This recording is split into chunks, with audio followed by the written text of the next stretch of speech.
Hey there guys, आप सभी का स्वागत है मेरी यूट्यूब चैनल में। आज की इस वीडियो में मैं आपको बताने वाला हूँ वो हर एक शॉर्टकट के बारे में जो एक लैपटॉप यूज़र को पता होना ज़रूरी है और काफ़ी टाइम हम अपनी रूटीन में भी उसे यूज़ कर सकते हैं। चलिए बिना टाइम वेस्ट किए वीडियो को शुरू करते हैं। सबसे पहला शॉर्टकट है वो माउस पैड के लिए है, यानी कि ये कोई शॉर्टकट नहीं है, ये एक टाइप का जिस्टर है जिससे आप अपने माउस पैड की मदद से चीज़ें मिनिमाइज और उसे चेंज कर सकते हैं, टैब्स भी चेंज कर सकते हैं।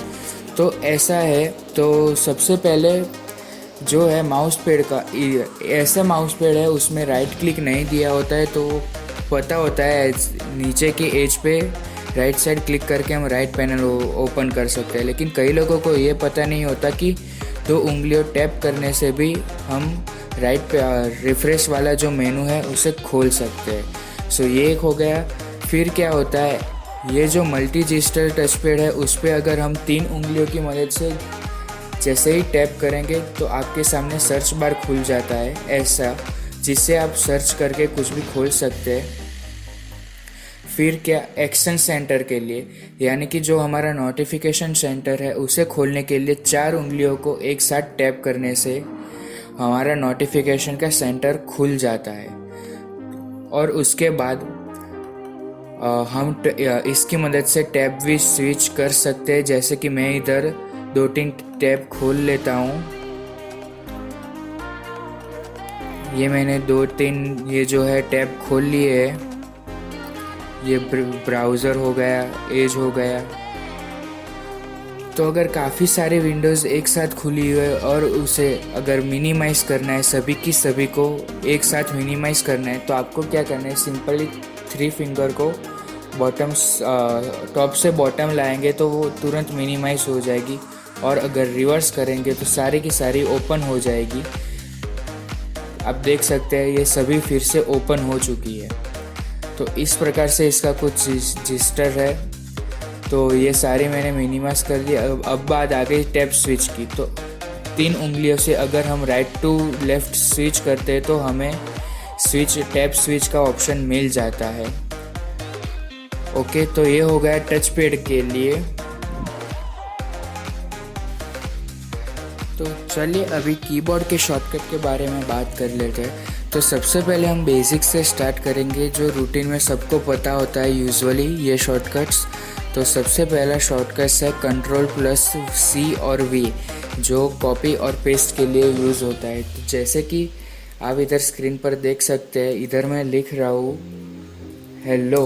तो अगर आपको इसे कॉपी करना है तो सबसे पहली चीज़ आपको इसे सिलेक्ट करना पड़ेगा। अगर आपको सारे के सारे टैब्स सिलेक्ट करने हैं, यानी कि सारे के सारे अक्षर सिलेक्ट करते हैं, तो आपको Ctrl+A दबा देना है।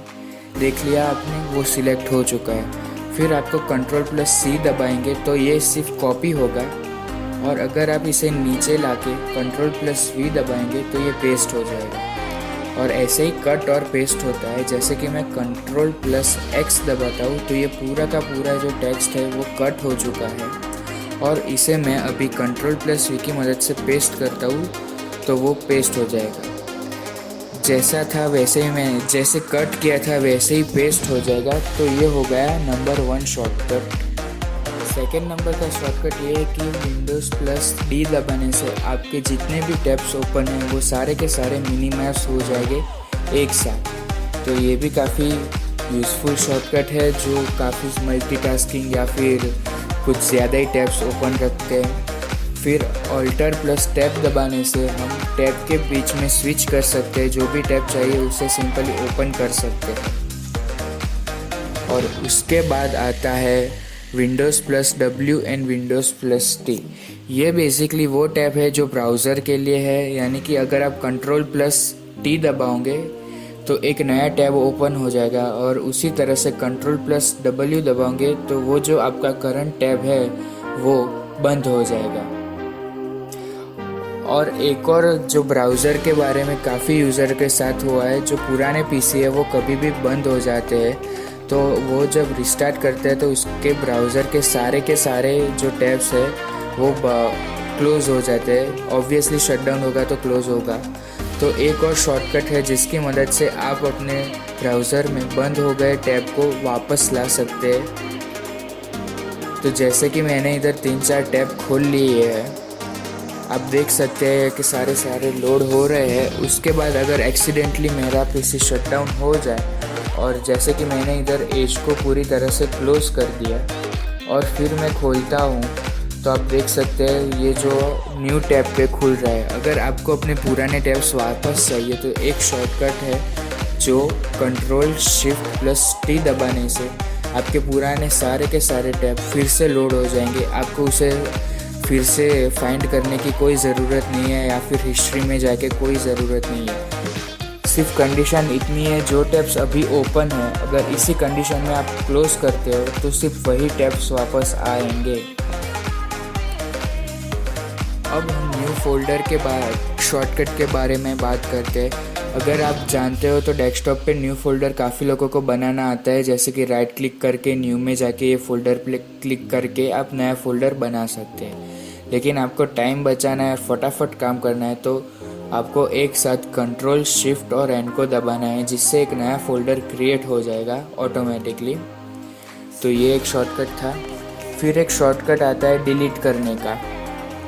डिलीट में क्या होता है कि हमें कुछ फाइल्स इधर से डिलीट करते हैं, फिर जाके रिसाइकल बिन में इधर से डिलीट करते हैं। तो ऐसा नहीं करना है। आपको अगर इसे परमानेंटली डिलीट करना है तो आप कर सकते हैं। जैसे कि आप देख सकते हैं अभी मेरा रिसाइकल बिन खाली है और मैं इस दोनों फाइल को सीधा डिलीट करना चाहता हूँ परमानेंटली, यानी कि रखना ही नहीं है मुझे। तो आपको क्या करना है, वो दोनों फाइल सिलेक्ट करनी है और फिर Ctrl Shift+Delete एक साथ दबा देना है। आप देख सकते हैं स्क्रीन पे Shift+Delete एक साथ दबाना है आपको फिर पूछेगा are you want to permanently delete this item, तो आपको इधर सिंपली यस कर लेना है, जिससे कि आप ये फाइल आपकी परमानेंटली डिलीट हो जाएगी। देख सकते हैं आप रिसाइकल बिन में मेरा सेव नहीं हुआ। अभी वाला शॉर्टकट ये है कि अगर आपको ये टास्क बार वाले ये जो आइकन्स है, यानी कि ये एज हो गया, सेटिंग्स हो गया, ब्रेव ब्राउज़र हो गया, अगर आपको इसे ओपन करना है विथआउट माउस कर्सर तो आप कैसे कर सकते हैं। तो आपको क्या करना है, ये जो विंडोज़ एक्सप्लोरर है वो आपको फर्स्ट नंबर लेना है, माइक्रोसॉफ्ट स्टोर को सेकंड, ऐसे करके आपको नंबर देना है। जैसे कि मेरा इधर एज ब्राउज़र है वो 5th नंबर पे है, तो मैं इधर Windows+5 दबाऊंगा तो मेरा एज ब्राउज़र खुल जाएगा। और इसी तरह मैं अगर Windows+2 दबाता हूँ तो माइक्रोसॉफ्ट स्टोर खुल जाता है। तो इसी तरह आप अपने टास्क बार के आइकन को बिना टच किए माउस को ओपन कर सकते हैं क्विकली, जिससे आपका टाइम भी सेव होगा। अब बात करते हैं थोड़े से नए शॉर्टकट्स की जो मोस्टली किसी को पता नहीं होता है। अगर आप कोई काम कर रहे हैं और अगर आपके रूम में कोई आ जाए और आप उसे आप क्या कर रहे हैं अपने लैपटॉप पे वो आपको नहीं दिखाना है, तो आपको सिंपली प्रेस कर लेना है Windows+L, जिससे आपका जो मेन विंडो है वो लॉक हो जाएगा। तो आप देख सकते हैं मेन विंडो लॉक हो चुका था। अगर आपको Windows+L नहीं दबाना है, और काफ़ी सारे लैपटॉप में तो अभी तो इधर लॉक का बटन भी दे देते हैं, आप सिंपल उसे प्रेस करके भी लॉक कर सकते हैं। फिर तीसरा ये अभी वाला जो शॉर्टकट है वो है स्क्रीनशॉट के लिए। हाँ, स्क्रीनशॉट लैपटॉप में भी स्क्रीनशॉट खींचा जा सकता है। काफ़ी लोगों को ये नहीं पता है, लेकिन स्क्रीनशॉट होता है। तो आपको क्या करना है, ये जो प्रिंट SC लिखा हुआ जाता है, PRT-SC वाला बटन, वो और विंडोज़ बटन आपको साथ में प्रेस करना है एक साथ, जिससे क्या होगा आपका स्क्रीनशॉट स्क्रीनशॉट एक विंडो ब्लिंक होगा और फिर आपका स्क्रीनशॉट पड़ जाएगा। तो मैं आपको दिखा देता हूँ स्क्रीनशॉट हुआ कि नहीं। तो आप देख सकते हैं ये वाला जो है स्क्रीनशॉट हमारा हो चुका है। यानी अभी मैं ड्यूअल मॉनिटर पे हूँ इसलिए 2 लिखा। अगर आप सिंगल मॉनिटर पे है तो आपको एक ही स्क्रीन का स्क्रीनशॉट देगा। और अब आप जब भी Windows+E दबाओगे तो आप जैसे ही विंडोज़ प्लस ई दबाओगे तो आपके डेस्कटॉप पे फाइल एक्सप्लोरर ओपन हो जाएगा, यानी कि ये जो विंडोज़ प्लस ई वाला शॉर्टकट है वो फाइल एक्सप्लोरर को डायरेक्टली ओपन करने के लिए बनाया गया है। और अगर आप अपने पीसी में एक्सबॉक्स गेम बार को ओपन करना हो तो आपको सिंपली विंडोज़ प्लस जी दबा देना है, जिससे आपके डेस्कटॉप पे एक्सबॉक्स गेम बार ओपन हो जाएगा। सो आज की इतना ही, तो मिलते हैं नेक्स्ट वीडियो में। और अगर जो नए हैं वो तो सब चैनल को सब्सक्राइब करो, लाइक करो और शेयर करो इसी इंटरेस्टिंग वीडियो को देखने के लिए।